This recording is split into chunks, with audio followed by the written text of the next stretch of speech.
So I'm filming on a camera because photo booth was shit quality. Cam's asked me for a list of my symptoms, which got me a diagnosis of BPD. And I found the list of symptoms, so the term BPD doesn't actually make sense. The term was actually created in the 80s and it meant like borderline between... Borderline between what and what? Neurosis and psychosis. The NHS prefer the term, what was it? Emotional intensity disorder. And there's also emotionally unstable disorder, but I kind of covered that in the first video I made. But yeah, this one's going to be about how I got diagnosed and the symptoms I told them to get the diagnosis. I got my diagnosis at 17, which is kind of unusual because most doctors only diagnose people BPD when they're over 18 or a lot older, because I guess when you're a teenager you're still developing, so they don't want to like chuck labels around. I didn't want to stay with adults and I was turning 18 soon, so I would have had to leave Cams, who I was with, so they kind of wanted to get a diagnosis before I left so I could feel like I knew what it was. But yeah, I'll read out the list I wrote. I always seem to be turning nothing into everything, like not reacting at the bigger thing, which most people get sad at, and completely crashing down over something as minor as like losing a pen or something stupid. If I keep looking to the side, it's because I'm reading off some notes. So I'd know I was being irrational, but I wouldn't be able to stop regardless. It's either all or nothing, like black or white. I'm either very productive or I leave every responsibility I have and stay at home with no energy. I very rarely rage out to others and harm myself instead. I also very rarely share my feelings, and that's like one of the main differences between quiet BPD and regular BPD. People with quiet BPD act inwards and people with regular BPD express their emotions outwards. Suppressing breakdowns from a fear of being abusive, or manipulating the person I'm talking to into having to take care of me when they really don't want to. Thinking someone doesn't care about me because they made a new friend. Automatically registering new people as a threat. A fear of abandonment and rejection that's near omnipresent. Being able to shift from I love you so much to I hate you, I don't even want to talk to you at the drop of a hat, but never expressing that. Being bitter towards someone who doesn't show signs of support even when I didn't directly tell them I was struggling.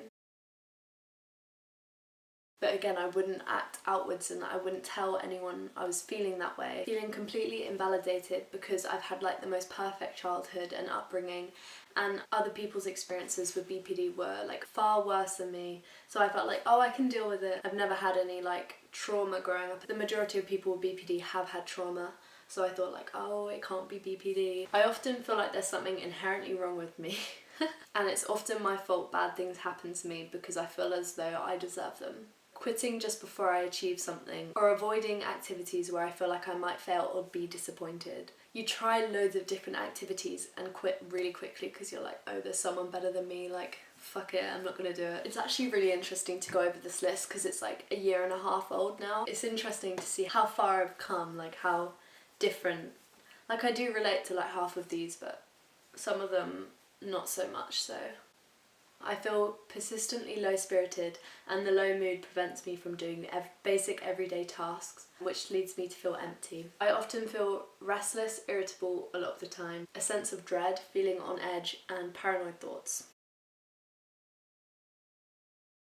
It's the constant battle every time I get upset. Is this worth being sad about? Is it worth talking about? Is it more abusive talking about this or hiding it? If I tell them, I'll bring them down and I'll guilt trip them and they will resent me for it and it will all be my fault. And if I don't, I'm a liar, I'm manipulative and I'm untrustworthy.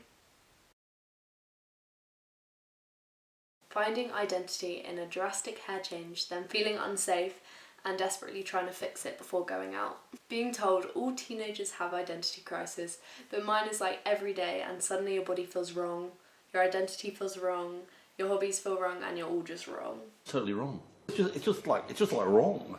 This was wrong. Seeing someone I adore, so I feel like this could either be in movies or like literally a random person on the street who was like, oh, she's fucking cool, and trying to emulate them because I have no idea who I am. Waking up and trying to be a new person every day, usually changing my physical appearance and never being quite there. Often not wanting to recover as it's been the only sense of identity I have. Comprehending love as pity and wanting to rip myself apart if their tone is too casual when your friend is returning compliments or affection. But not reacting on these thoughts. For example, if I'm angry at someone, I won't show it, I'll only act inwards and harm myself later. I push people away and purposely isolate myself for control and protection.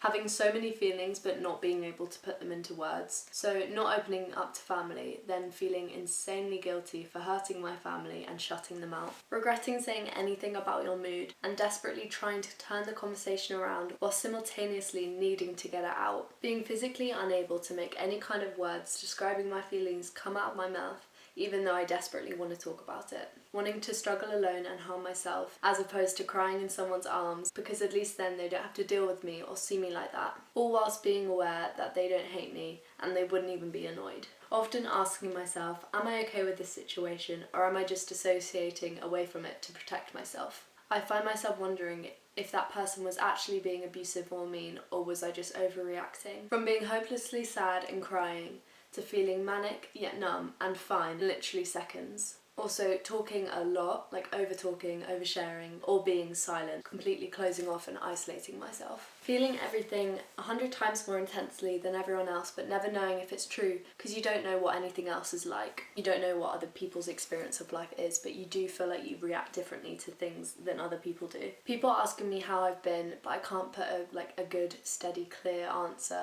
I can't really be like, oh, this week's been good, because my mood changes so rapidly and frequently that I could be in the middle of a great conversation, laughing, having fun, and then the other person's face or tone of voice changes, and then it feels like the world is crashing down. I've been called oversensitive since I could remember, like literally ever since I was like 5. It felt kind of good to get a diagnosis, because being told like my whole life, oh, you're just sensitive, but then knowing it's an actual disorder that means that your amygdala glands are like out of whack. It felt freeing to know that it wasn't just like something, I don't know, some bullshit.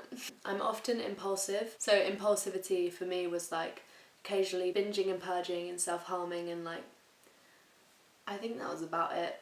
Impulsively cutting my hair, still do that. This one's crazy because mental illness is the only illness that can deny its own existence, and that scares the shit out of me because I've experienced this so many times. I wrote, wondering if I'm faking all my symptoms, dissociating and feeling like a ghost for days. It's feeling like I'm not real, then wishing I wasn't. It's a fear, a lack of self, and about a million different thoughts running through my head at all times. It's trying to live for the people you love as opposed to yourself. It's feeling suicidal and then feeling bad for feeling suicidal because, whoops, I'm being manipulative, and no matter how aware I am of the logical side of things, I never seem to believe it. It's never just one emotion at a time that lasts longer than 15 minutes, or it's nothing, just completely numb. If I feel kind of bad, I feel the need to trigger myself so it turns into very bad. So at least I can suffer and feel validated and like I actually have a real problem. I think the eating disorder formed as a way for me to feel as though there's a physical problem with me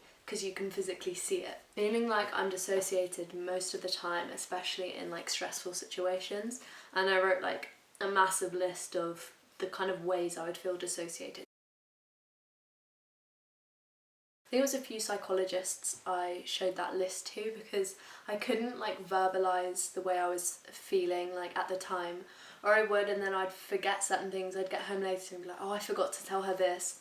So I felt like writing it down was well easy. I had like a little meeting that all discussed what they think I have, and it took them a while for them to get back to me. Like I remember asking them, what diagnosis are you gonna give me? Like I wanted to know so I could feel like I had more understanding of what the fuck's going on up here. So I did find it really helpful when I found out, and I did know what it was before I got diagnosed. Like I was fully aware because I see it online, which you shouldn't do. Like I'm not pro like self-diagnosis, but I'd see things about it online and I'd be like, oh fuck, I relate to that, I relate to that. I wouldn't have just been like, I have BPD and not have got a diagnosis. So if you do think you have it, don't just say you do, like go and see a doctor and like, you know, make sure. After I got that diagnosis, they got me onto DBT therapy. They usually do it in like group sessions, but I wanted to do it like a one-on-one session. They got you doing like a bit of role playing, which I found it so cringe. I still have the booklets they gave me, so I could do a video on DBT therapy and how it works, what they teach you. It's kind of just helpful ways to deal with your emotions. I remember my mum saying it helped her understand it. It definitely like cleared a lot up. Thanks for watching.